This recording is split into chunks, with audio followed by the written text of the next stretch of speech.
Hello everyone, welcome to my another video. তো আগের দিন আমি দেখিয়েছিলাম আমরা যেই ফার্ম হাউসে ছিলাম সেখানে কি ছিল। তো ওখান থেকে আমরা এখন বেরিয়ে পড়েছি। আমরা এখন যাচ্ছি মান্ডালা টপের উদ্দেশ্যে। তো যাওয়ার সময় রাস্তাটা ভীষণই সুন্দর ছিল। রাস্তার দুদিকে ছিল পাইন গাছের বন এবং প্রচুর পরিমাণে ওয়াইল্ড স্ট্রবেরি, আর সেটাতে ছোট ছোট সাদা ফুল আসাতে আরও সুন্দর লাগছে। মান্ডালা টপ হলো 108টি বুদ্ধিস্ট স্তূপার একটি সার্কুলার অ্যারেঞ্জমেন্ট, এবং যেখানে গেলে মনটা খুবই শান্ত হয়ে যায়। আর এই যে সাদা সাদা ফুলগুলো দেখছো সবই কিন্তু স্ট্রবেরি ফুল। আর রাস্তায় আমরা যখন মান্ডালা টপ থেকে ফিরে আসি ইনার সঙ্গে দেখা হয়ে গেল।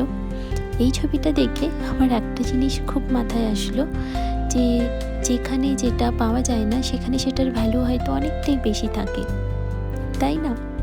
তো যাই হোক, সেখান থেকে আমরা চলে গেছিলাম মনাস্ট্রিতে।